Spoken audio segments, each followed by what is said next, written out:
Um, so I just was an admissions reader for undergraduate admissions at Cornell in the College of Arts and Sciences this year for the first time. And it was a really informative experience. You know, I've been in school or teaching in colleges for many, many years now, and it was my first sort of look behind the curtain. So I'm really pleased to be able to share with you all some things that I wish I had known a lot earlier. You know, I've been successful in my educational pursuits, but not to the credit of anyone telling me what was going on. Like, I feel like it's all been very mysterious. So this is a wonderful program.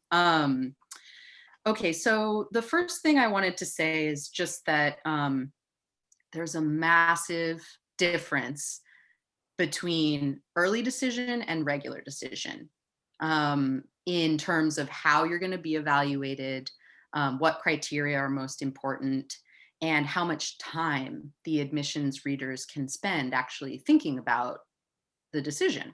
So in early decision, the admit rate is like roughly a third. So about 30% of applicants will be offered admission. And in regular decision, it's more like 9%. So just that alone is a massive, you know, difference in the sort of numbers game. But it's also the case that in early decision, I spend about half an hour reading through a file and evaluating it and thinking about it holistically. And in regular decision, the volume is much higher. And so readers will really only be able to spend about 10 minutes thinking about your application. And that is just a like criminally small amount of time. I mean, I don't feel positive about that fact, but I just want to share with you that that is the case. And so what that means is that you have to be really thoughtful about how you construct your application, because it's really, you know, it's not just 10 minutes to think about you, it's then 10 minutes after that I'm thinking about someone else, and then someone else and someone else, right? So it's a kind of, for me, you know, the experience of reading these applications is one where it's difficult to pay attention at a certain point, right? The readers get fatigued. So you want to make sure that you're constructing an application that has things that are going to really put you in your best light and capture someone's attention so that they sort of wake up out of the haze of reading to admit you to college. Okay, so how do you do that? Now, or I suppose the last thing I'd like to say just about the context is that, so how do you make a case to those people about your college admission? So of course, having good grades and scores is totally important, but that's more about the lower limit threshold. So if you have really low grades or really low scores, then you're probably out of the running. Your essays might not even get read. But if your scores and grades are good, then, you know, no problem. And then we move on to the next aspect of the application. And those are the things that become consequential for whether you get in or not. So the essay, I really can't stress enough. The essay is super important, very important. It does make the difference. It is the place where you have the most control over communicating your personality, your interests, and your experiences, and your potential.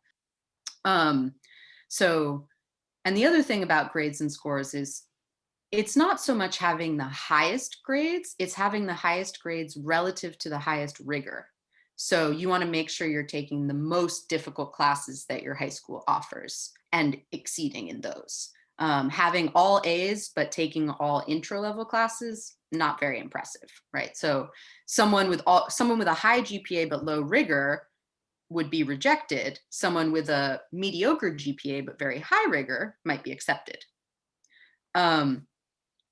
But holistically, the two basic features that I'm looking for when I'm reviewing an application are that the applicant has a specific interest.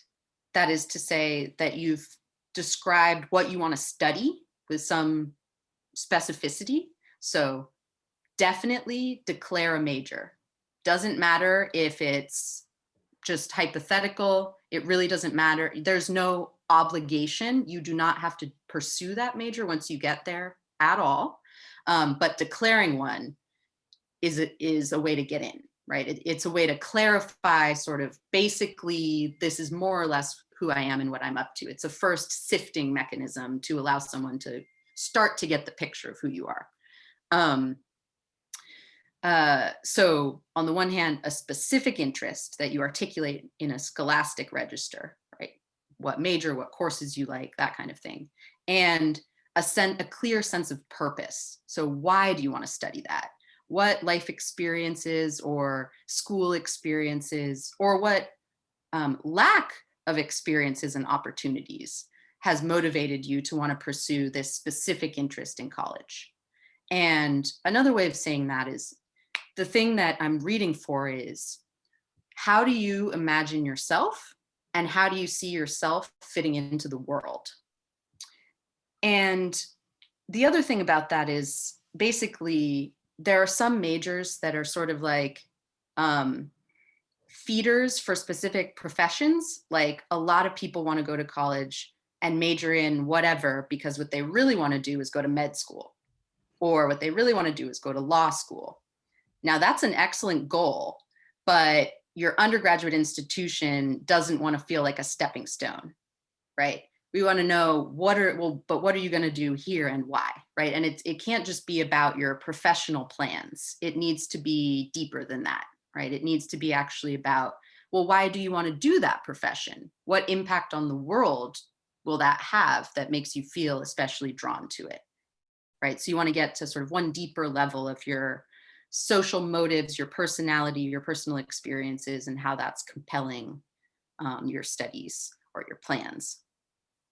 In terms of the essay, so Denise really helpfully showed the list of prompts for the Common App. So, and rightly noted that most every school will require the Common App essay, and then most schools will also require a supplementary essay. I think, it's wonderful that they have those prompts, and it's really lovely to see the new one about gratitude. Don't feel pressure. It really does not matter, genuinely, does not matter at all which prompt you choose. And it's also the case that the essay you write should make sense, even if I don't know the prompt. So you don't want to take it, it's not like a word problem, in math where it's like the paragraph is there and then you're just writing your response, right? I should be able to understand the response on its own. So I shouldn't have to, you don't want to just launch in, like the prompt is like, tell me about a time that you changed your mind. And you just sort of launch in like, I changed my mind on August 3rd because of this. It's like, what are you, like, why is that being told to me, right? So you want to make sure that you're, those are prompts for you to introduce yourself, right? There are just a lot of different ways to prompt yourself to tell a story that gives someone a sense about who you are and why you are that way. So you want to make sure that your essay makes sense without being too sort of hamstrung by that prompt. The other thing, it's really basic, but really, really important, is you want to make sure it looks well formatted and without mistakes. You definitely want someone else to read your essay to proofread it. Make sure, catch the typos, catch the issues. But you don't want to get too much help, by which I mean, you want to make sure your essay sounds like you.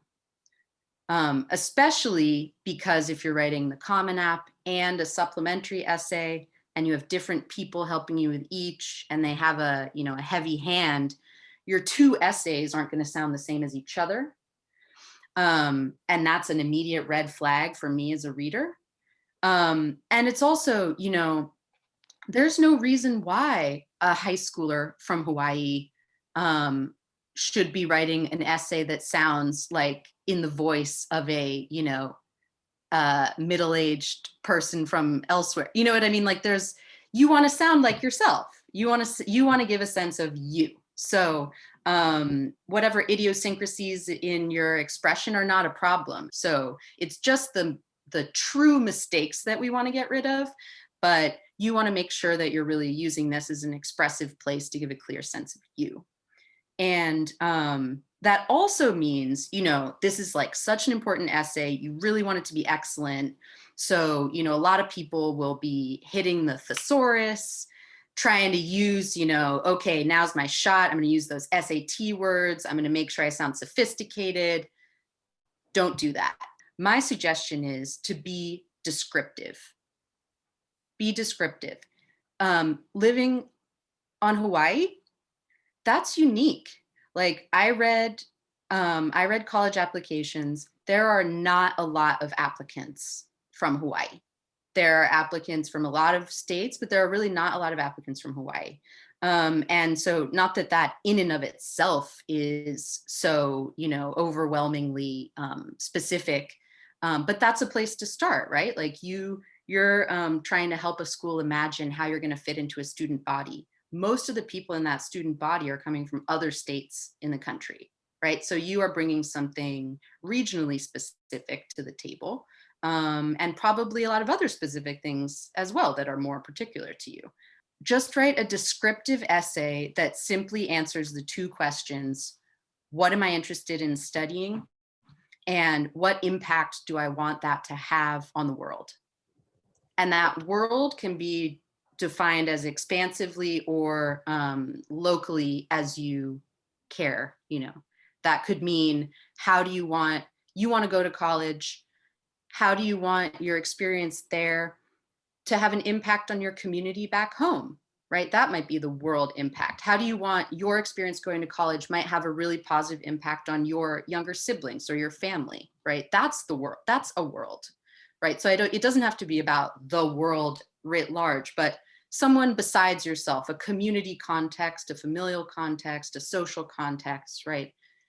Why do we study all these things? Like what good is the knowledge if it's not filtering back into, remaking our world in ways that are better and nicer. So that I think is the main thing, is to communicate what small piece do you want to play in contributing to that project of having more opportunities and more uh, more integrity and care in our communities, right? Those are really, colleges are looking for a lot of high-minded things, but fundamentally it's about, education is about creating social actors who are informed, right? So you want to self-style as someone who shares that mission.